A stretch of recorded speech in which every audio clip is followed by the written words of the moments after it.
Hello and welcome to another Industry Careers for PhDs podcast brought to you by Cheeky Scientist. I'm your host Isaiah Hinkle, and today we will be talking to Bartosz Balczerski about moving from scientist to management positions in industry. If you're interested in listening to the full interview and getting access to all of our interviews, as well as our career training materials and industry transition materials, and being able to show up to these interviews live, you can go to cheekyscientist.com/association and learn more about becoming an associate. If you'd like these highlights and these podcasts delivered to your email inbox, just go to cheekyscientist.com and you can sign up for free on that page in the bottom middle of that page. And then finally, you can listen to these podcasts anytime on iTunes. So again, we're going to be talking to Bartosz, and Bartosz is a program manager at Leica Biosystems, a cancer diagnostics company with a global presence, very strong global presence now. He's responsible for delivering projects to the business within budget and on time. His current portfolio of projects includes products expected to deliver 40 to 60 million in revenue over the next 2 to 3 years. Bartosz has over 12 years of experience in leading R&D projects in the field of cancer diagnostics, medical devices, and molecular and developmental biology. Bartosz received his master's in biotechnology out of the University of Gdańsk in Poland.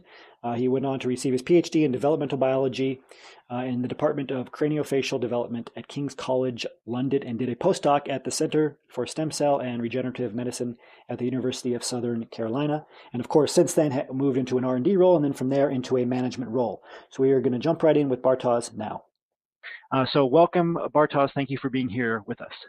Hi, Isaiah. Glad to be here. Yeah, so first of all, congratulations on the promotion and all the new things you're doing. That's very exciting. Thank you very much. Thanks. Yeah, of course. So this is another unique instance where, Bartosz came through the association, transitioned successfully, and has already been promoted into a higher level position, and one where he was able to transition into more of a management role away from the bench. So very excited about this. I wanted to ask you the same question we ask everyone, especially because you came to the association. Why did you decide to transition out of academia? It was, I guess, in the broad sense of the term, you can say that I fell out of love with academia. I was 4 years into my postdoc at University of Southern California, not Southern Carolina, like you said, but that's okay. California. Southern California, yes, that's okay. So I was 4 years into my postdoc, and I was kind of looking at what I do on a daily basis, and I realized that I'm spending a lot of time essentially on my own. It's either sitting on a microscope for 2 or 3 hours, or spending a lot of time in the basement of my building, where we had the facility that houses the zebrafish that I was working on.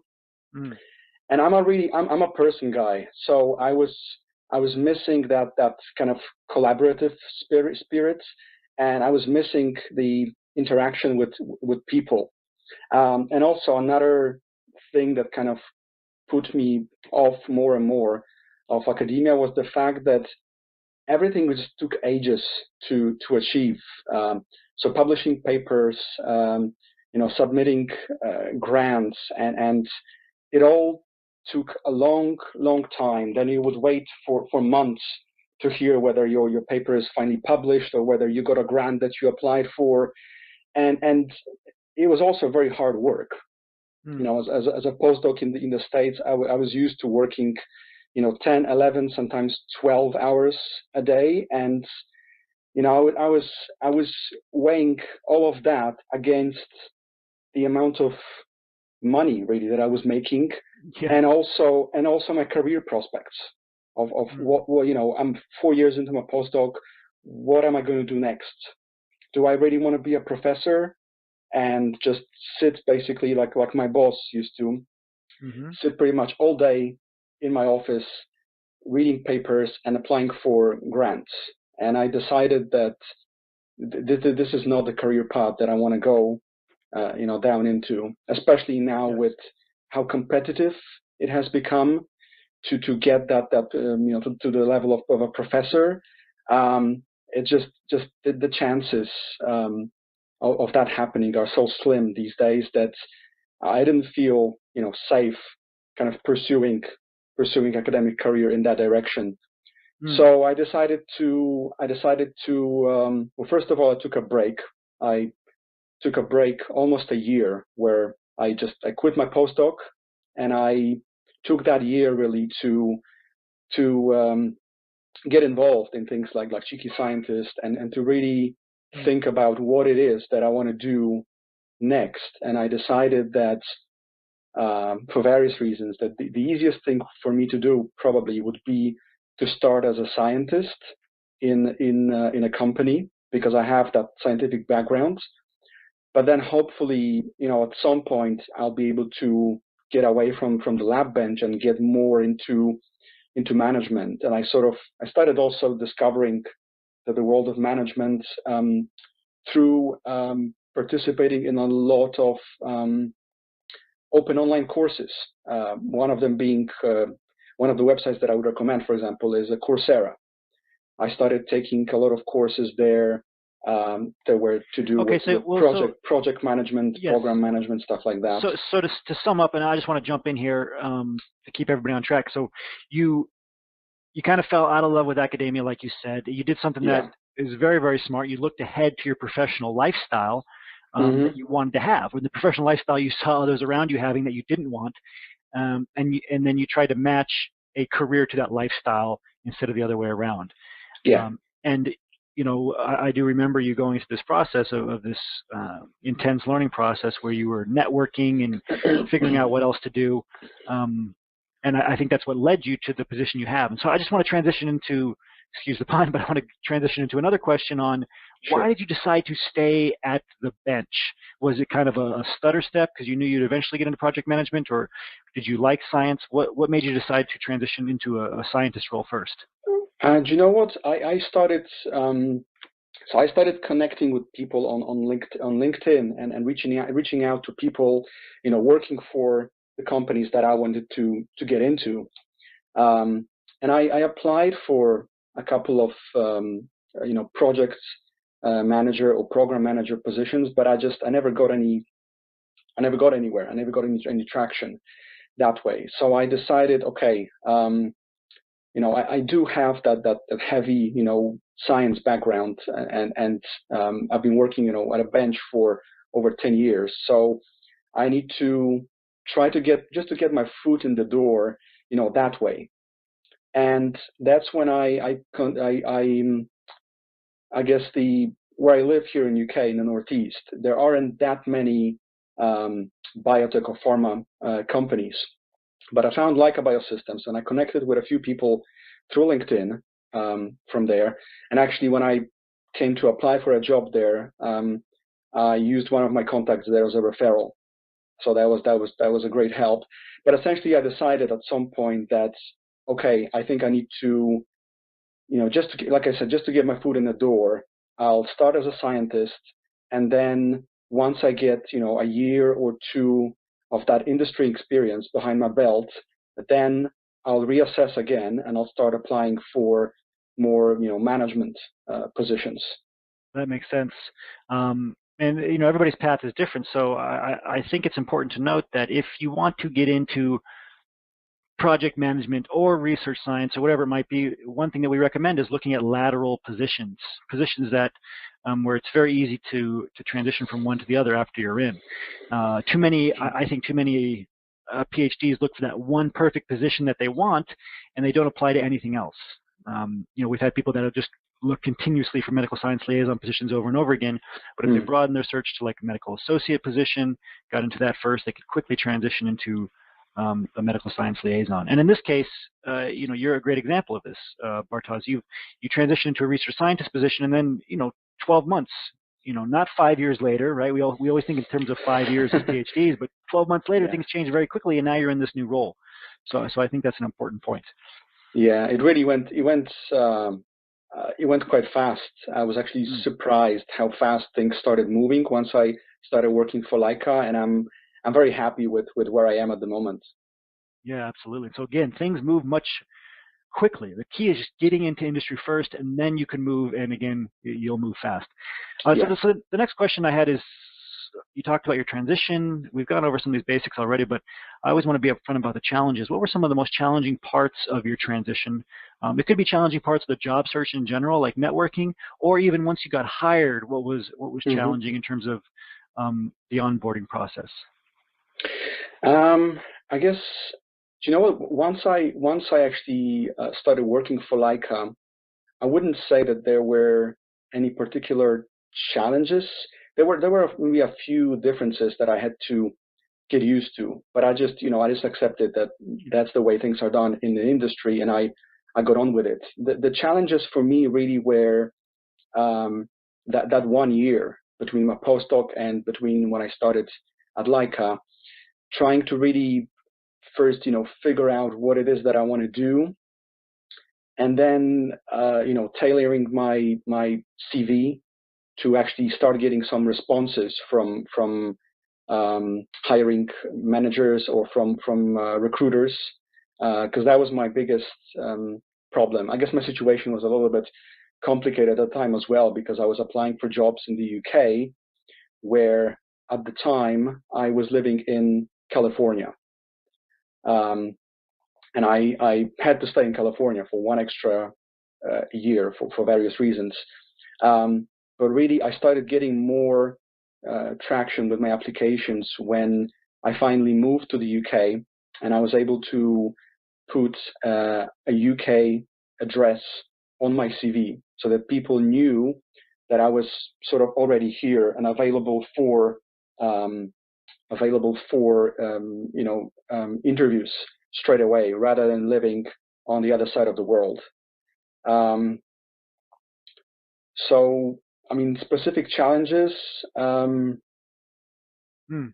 I guess putting that for me, I think the biggest single challenge was to make my to depart from that academic CV and make it more suited to applying for industry positions. And I went through I guess I went through the normal motions of being really scared about removing my publications from my CV, because I thought that was my that really showed that I was productive in academia, and that showed my achievements. But in the end, I removed all my publications from my CV, and I totally changed the way my CV looked. And that's when the Cheeky Scientist Association, the Facebook webpage, and reaching out to different people, connecting with other associates, that's what really helped me, because I was able to share my CV, and then when I started going to interviews as well, share my experiences and read about other people's experiences, and learn from that. So Yes. for me, that was the biggest single help, I think, from Cheeky Scientist Association, was connecting with other people who were in the same situation that I was in, and kind of Sure. supporting each other through this process. So just to sum up, I guess the biggest challenges for you, like you said, was um, the networking, the CV, the interviewing. I'm changing the CV to the resume, and um, networking from abroad, essentially, right? Yeah, Um, yeah. During this Hmm. year off, how did you network? When you weren't in the same city of necessarily of where you wanted the job, what did you do? What are some of the strategies that worked? So I started when I was still living in Los Angeles in California. There's a lot of good schools over there that organize quite a lot of events for postdocs and PhD students who want to transition into industry. So I started going to those, and trying to connect with people through that. And I actually found a girl who um, also was a USC graduate, and at the time she was working as a research scientist for Baxter, Mm. and she helped me a lot. So she actually gave me a tour of the Baxter facilities, and I was working kind of with her even to get myself a sort of like an internship with Baxter. In the end, it didn't work out for various visa issues. Um, but that relationship with her helped me in that she was the first person who really cast a critical eye on my CV. And that's when my CV started changing to more of a resume, like you said. But networking from abroad, well, basically what I did is I essentially went to Google and started looking for, biotech and pharma companies in the northeast of England. And then every single company that I was able to find, I would then find their LinkedIn webpage, and most of them have a LinkedIn profile. Yes. And then that would allow me to see if anybody from my network already is working for that company, or if anybody knows anybody who is working for a company in the northeast of UK, a company that I would be interested in. I also have a couple of friends who did their PhDs at the University of Newcastle here in the northeast, so I used them as contacts, and I asked them to contact any of their friends who still live in the region, and because we all have the same background, biological sciences. They had quite a lot of friends who worked for various companies throughout the region, so I got in touch with them through my friends as well. But in the end, what worked was I found, once I found an ad for a senior scientist position at Leica, I just contacted, I think, 10 or 15 people from Leica that looked like they were working in the R&D department, and I just approached them saying, hi, this is my current situation. I'm really interested in this position. Would you be able to, tell me about what it's like working for Leica? Most of them have been there for quite a few years, so I was sort of saying that, you've been there for a long time, so obviously you must be enjoying it there. Would it be possible to meet up for, I guess that was after I already moved to the UK, I was asking them if it would be possible to maybe meet up with them for coffee so we can talk about their work at Leica. Perfect. Well, let me jump in here. You've covered a lot. Yeah. So I want to recap. This is just great examples and really just pure gold knowledge for all of you listening. All right, there's no secret here, right? There was no secret networking trick really that Bartosz did. He networked. He went on LinkedIn. He looked at the company pages. He looked at who not just his primary connections were, but who his secondary and tertiary connections on LinkedIn were. When he saw a job opening, right, he didn't just upload his resume blindly online. He went and found not one, not two, not three, not four, not five, but what do you say, 12 to 15 people who worked at Leica. I think it was 15, yeah. Yeah, 15 people, right? So this is where we talk about changing your threshold. Most of you would reach out to one person, hear nothing back, and say, well, I gave it my best shot. Here you reached out to 15 different people at Leica and didn't just say, hey, here's my skills, can you give me a job? He asked them a question, right? Short and sweet. What's it like working here? An open-ended question that got them answering, and it successfully led to the job. So I think that's a great example of what it takes to network, especially when you want to work in a different city and you're not living in that city. Great strategies, and they paid off. So you had this year off, right, Bartosz? Mm-hmm. How did you address this? And we'll talk about the application and interview process. But how did you address this during an interview? Did it come up? Do you know what? It never even came up during the interview. Later on, when I was finally employed and I started working there, I guess I was talking to my manager and then also with the head of our R&D department, and that's when they kind of asked me, what did you do for that year? And I told them that I spent that year pretty much figuring out what it is that I wanted to do, but also networking, trying to connect with people who would be able to tell me more, or networking with people who would be able to give me more of a glimpse of what it's like working in the industry, so I could get a better understanding of it. But also, like I mentioned earlier, I completed, I think, about 10 or 15 different courses, of those online courses, and some of them were to do with project management, quite a lot of them, because that's sort of the area that I was interested in.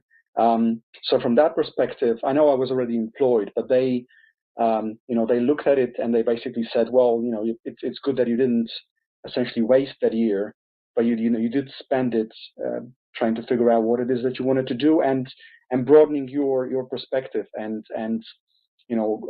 getting some, maybe not hands-on experience with project management, but completing some courses that will give you some project management knowledge that would be advantageous to the employer. Absolutely. So again, the takeaway here is that he created a narrative, and he chose the narrative, and he chose where this quote unquote gap played into his narrative, and he leveraged it to his advantage. When you have an unemployment gap, you think it's a big deal. It's not. It is definitely not. I mean, especially for people who have a PhD, right? It's not like you've been doing nothing your entire life, right? You have a PhD. There's certain assumptions that are made about PhDs, and one of them is that they're, certainly that they're hardworking, and they've been investing in something in their education. So taking a year off, simple answers like building up your network, right, or pursuing different options. These are usually enough, and very often it doesn't even come up, especially if it's only a year or two after something as significant as getting your PhD. So that's great. Another question here that I think is good is it common for PhDs without postdoc experience to work in research scientist and project management positions? We've done a lot of other webinars, and I can tell you that, yes, it is, especially for research scientist positions. In fact, there's even a lot of, MS degree holders only working in research scientist positions. Same with project management. On-the-job training is more important than education, but we do like to hear it from the point of view of individual companies, because every company is different. So at your company, maybe you can tell us about this from your point of view. So I can tell you that my R&D department, I would say it's about 30 people, and I am only one of two people who did a postdoc. Everybody else who is a scientist or a senior scientist or a principal scientist in my R&D group went to a scientist straight from either an MS, and the vast majority after having completed their PhDs. Wow. But yeah, apart from me, there's only one other person who's done a postdoc. Wow. So, well, there's your answer. I think that's significant. And kind of coming off the heels of that, right? We always think we need more courses, we need more postdoc to get a job, when you don't. But Bartosz, you did take a course, the Coursera course, so maybe you can talk about that. And if you think it actually, everything that you do, your postdoc experience taking courses, you can certainly leverage to your advantage. But I will tell you right now, is it required? Not. But maybe you can talk about that just real quickly. So basically, so I give the example of Coursera. There's many other websites that offer you these courses, but why I like Coursera is because the courses are taught by lecturers from some of the best universities in the world. Well, how much is the course? So they're relatively cheap. You can complete a course for, I think it's $40 to $50. And what was the course you took it in? Project management? So I took a lot. I took some in emotional intelligence. I wanted to find out more about that. I took some in project management. I think it was from University of Irvine.